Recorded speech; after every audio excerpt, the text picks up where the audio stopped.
नमस्कार दोस्तों, दैनिक रोजगार समाचार पेपर की 11 फटाफट बड़ी खबरों में आपका स्वागत है। 11 प्रमुख खबरों को देखने से पहले आपसे गुजारिश है कि देव एकेडमी को सब्सक्राइब जरूर करिएगा। वीडियो अच्छा लगे तो लाइक शेयर कमेंट करना ना भूलिएगा मित्रों।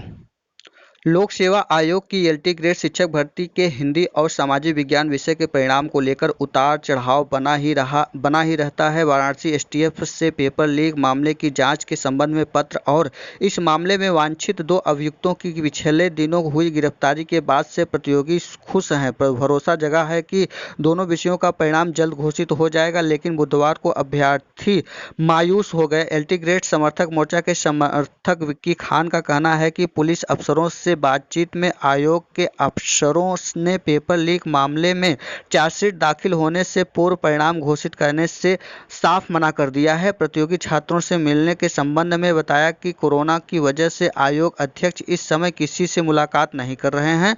बकौर विक्की, पुलिस अफसरों ने उन्हें बताया कि आयोग के अफसरों ने कहा है कि लिखित तौर पर कोई जानकारी मांगी जाएगी तो वे दे सकेंगे। जहां तक एलटी ग्रेड के 2 विषयों के परिणाम के संबंध में है तो रिजल्ट की मांग को लेकर हाई कोर्ट में याचिका दायर की गई है। इसलिए अब आयोग को जो भी जवाब देना होगा याचिका के माध्यम से दिया जाएगा।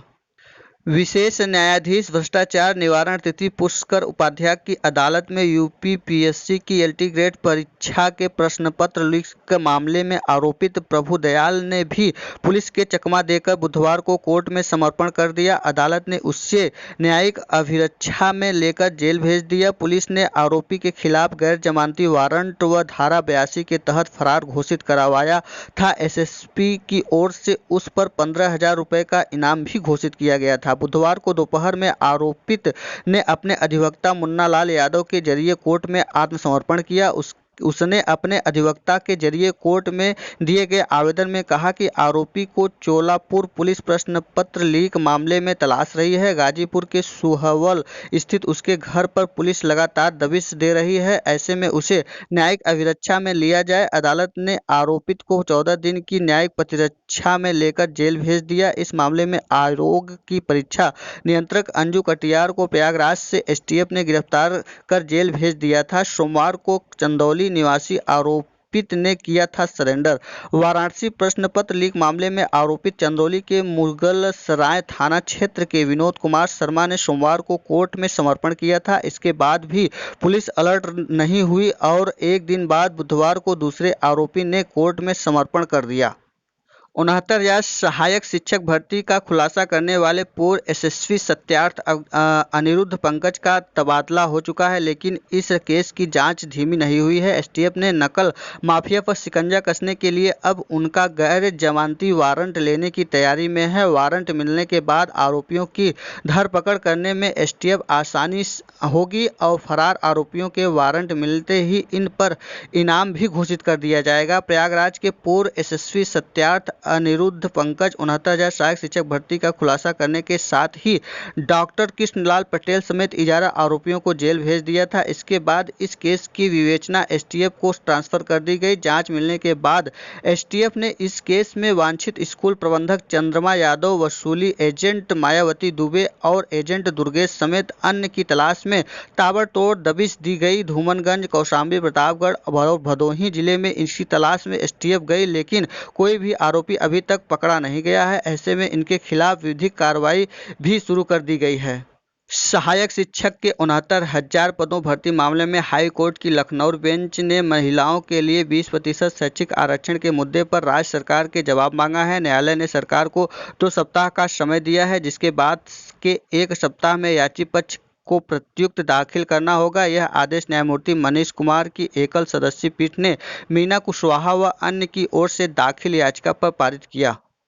अनामिका के नाम पर तैनात आरती बंदी। अमेठी में तैनात फर्जी शिक्षिका को पहले ही बर्खास्त कर चुके हैं। बीएसए कन्नौज की रहने वाली है शिक्षिका। जौनपुर में छुट्टी पर गई बालिका शिक्षा समन्वयक आवेदन पत्र और बैंक खाते में फोटो मिला दूसरा। निवास प्रमाण पत्र पर संदेह होने से सामने आया दूसरा फर्जीवाड़ा। चर्चित अनामिका शुक्ला प्रकरण में अमेठी कस्तूरबा विद्यालय में अनामिका के नाम पर तैनात रही शिक्षिका को पुलिस ने गिरफ्तार कर लिया है। फर्जी शिक्षिका की पहचान कन्नौज जिले के विसूनगढ़ थाना क्षेत्र के सरदामई गांव की रहने वाली आरती उर्फ आकृति उर्फ अन्नू के रूप में हुई है। स्वाट टीम ने इसे बुधवार की सुबह बस स्टैंड अमेठी में गिरफ्तार करने का दावा किया है। अनामिका प्रकरण के बाद मैनपुरी से भावना की गिरफ्तारी के बाद एक और मामला सामने आया है। पुलिस ने दूसरी शिक्षिका के दस्तावेजों की जांच पड़ताल शुरू कर दी है। कथित शिक्षिका का निवास प्रमाण संदेह के घेरे में आया था। पुलिस ने शिक्षा विभाग से नियुक्ति से संबंधित दस्तावेज कब्जे में ले लिए हैं।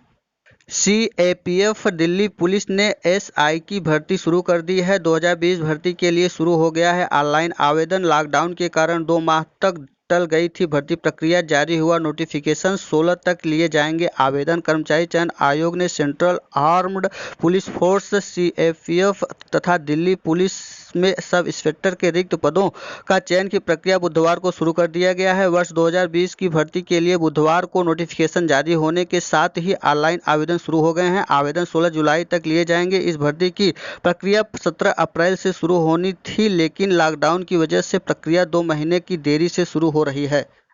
असिस्टेंट प्रोफेसर काउंसलिंग आज से 25 जून को कॉलेज आवंटित कर नियुक्ति पत्र जारी कर दिया जाएगा। उच्चतर शिक्षा सेवा आयोग 22 जून तक चयनित 287 अभ्यर्थियों के लिए जाएंगे विकल्प। 23 से 24 जून को डाटा प्रोसेस कर 25 जून को जारी होगा रिजल्ट। उच्चतर शिक्षा सेवा आयोग से हिंदी और राजनीतिक विज्ञान के असिस्टेंट प्रोफेसर के लिए चयनित 287 अभ्यर्थियों की काउंसलिंग का कार्यक्रम बुधवार को जारी कर दिया गया है। शिक्षा निदेशालय बगैर किसी देरी से इनकी काउंसलिंग 18 जून से शुरू कर रहा है। सब कुछ सही रहा तो इन दोनों विषयों के चयनितों को 25 जून को कॉलेज आवंटन कर नियुक्ति पत्र जारी कर दिया जाएगा। उच्चतर शिक्षा निदेशक डॉक्टर वंदना शर्मा ने बताया कि दोनों विषयों के चयनित अभ्यर्थियों से 18 से 22 जून कॉलेज का विकल्प लिया जाएगा और वे किस कॉलेज में अपनी तैनाती चाहते हैं। 23 एवं 24 जून को इसके द्वारा दिए गए विकल्प के बाद तैयार डाटा को प्रोसेस किया जाएगा। 25 जून को काउंसलिंग का परिणाम जारी करते हुए कॉलेज आवंटित कर नियुक्ति पत्र जारी कर दिया जाएगा। इसके बाद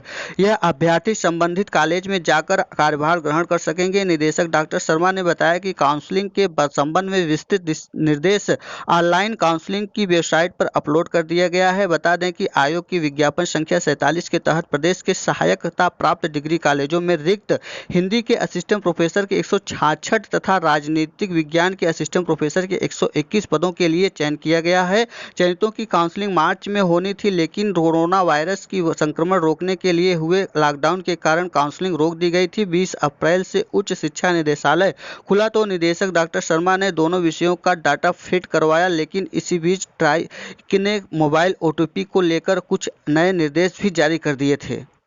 आधार कार्ड की ऑनलाइन जांच शुरू। आवेदन के समय लगाए गए आधार को ही हो रही है छानबीन। सहायक निदेशक को बैठने में उपस्थिति होने का निर्देश दिया गया है। कस्तूरबा आवासीय विद्यालय में नियुक्त शिक्षकों और कर्मचारियों के आधार कार्ड का परीक्षण शुरू हो गया है। इन विद्यालयों में नियुक्ति को जांच के लिए गठित जांच समिति ने सभी से आधार कार्ड जमा करने को कहा था। आधार कार्ड के नंबर का ऑनलाइन सत्यापन कराया जा रहा है। ऑनलाइन टीचिंग पर मांगा गया है फीडबैक। माध्यमिक शिक्षा विभाग ने ऑनलाइन क्लासेस को और सुदृढ़ बनाने के लिए सभी शिक्षा अधिकारियों की फीडबैक मांगा है। शिक्षा निदेशक विनय कुमार पांडे की ओर से इस बारे में संयुक्त शिक्षा निरीक्षकों को निर्देश दिया गया। केंद्रीय स्वास्थ्य मंत्रालय ने गाइडलाइन न मिलने के बाद प्रदेश सरकार अब अपने स्तर पर एमबीबीएस व बीडीएस कोर्स चलाने वाले निजी मेडिकल कॉलेज के छात्र छात्राओं के प्रवेश से पहले उनकी फीस निर्धारित कर देगी। बीते साल 8.5 लाख सालाना थी फीस। चिकित्सा शिक्षा विभाग ने पिछले साल भी निजी मेडिकल कॉलेजों की फीस तय की थी। पिछले साल एमबीबीएस की सीट पर 8.5 लाख रुपया सालाना और बीडीएस की सीट पर 2.5 लाख रुपए सालाना तय की गई थी। पहल 8 प्राइमरी स्कूलों में स्मार्ट कक्षाएं चलेंगी। प्राइमरी स्कूलों में पढ़ने वाले बच्चे अब किताबों में हंस की कहानी सिर्फ पढ़ेंगे नहीं, बल्कि प्रोजेक्ट के जरिए स्मार्ट क्लास में हंस की उड़ते हुए देखेंगे। यही नहीं, बच्चे हंस की कहानी को जीवंत रूप में देखकर काफ़ी कुछ सीखेंगे। दूसरे राज्यों से आने वाले प्रवासी मजदूरों के क्वारंटीन सेंटर बनाए गए। प्राथमिक स्कूलों में सैनिटाइजेशन कार्य किया जाएगा। उसके बाद शिक्षकों और अभिभावकों को स्कूल बुलाया जाएगा। इसको लेकर वीएसए दिनेश कुमार ने सभी खंड शिक्षा अधिकारियों को दिए हैं निर्देश। प्राइमरी स्कूल के ऐसे शिक्षक जिन्होंने 2013 से अब तक अपना पैन नंबर बदल दिया हो बेसिक शिक्षा विभाग के रडार पर होंगे। ऐसे शिक्षकों की सूची कोषागार से प्राप्त कर 24 जून तक निदेशालय भेजनी है। इस संबंध में बेसिक शिक्षा निदेशक सर्वेंद्र विक्रम बहादुर सिंह ने नाराजगी जाहिर करते हुए कहा है कि इससे पहले भी ऐसे शिक्षकों की सूची मांगी जा चुकी है, लेकिन बेसिक शिक्षा अधिकारी कार्यालय से अभी तक कोई सूचना प्राप्त नहीं हुई है। इसे अविलंब भेजा जाए। जल्द ही एफआईआर भी करा सकता है सीबीआई। लोक सेवा आयोग की भर्तियों में भ्रष्टाचार की शिकायतों की जांच कर रही सीबीआई ने जिन 4 भर्तियों में गड़बड़ी पकड़ने के बाद पी दर्ज कराई है, उनमें बहुत जल्द एफआईआर भी हो सकते हैं। इसके लिए सीबीआई संबंधी भर्ती की गड़बड़ी से जुड़े दस्तावेजों का एक बार फिर से परीक्षण करने के बाद केस तैयार करेगी।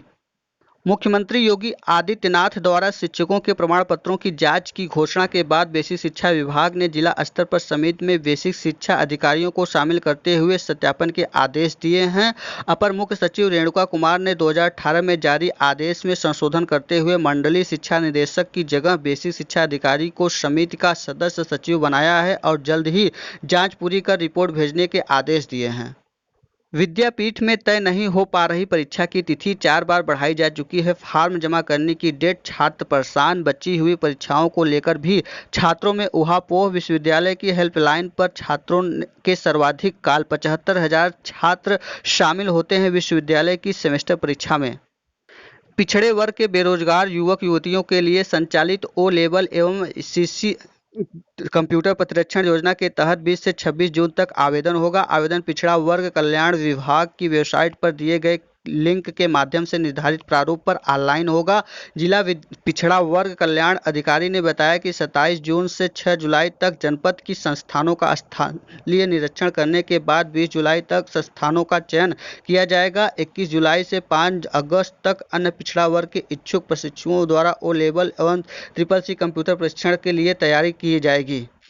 10वीं और 12वीं के छात्रों को किताबें मिलेगी। जिले में अब तक प्रकाशकों को नहीं मिले किताबों की मांग। सचिव ने सभी जिला विद्यालय निरीक्षकों को दिए निर्देश। लॉकडाउन में स्कूल भले ही बंद चल रहे हों, लेकिन प्रदेश में हाई स्कूल और इंटरमीडिएट के 55 लाख से अधिक बच्चों को किताब उपलब्ध कराने की तैयारी शुरू हो गई है।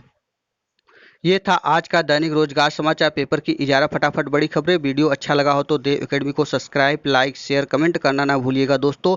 वीडियो में अंत तक बने रहने के लिए बहुत बहुत धन्यवाद। फिर मिलते हैं एक नई सूचना के साथ, तब तक के लिए नमस्कार।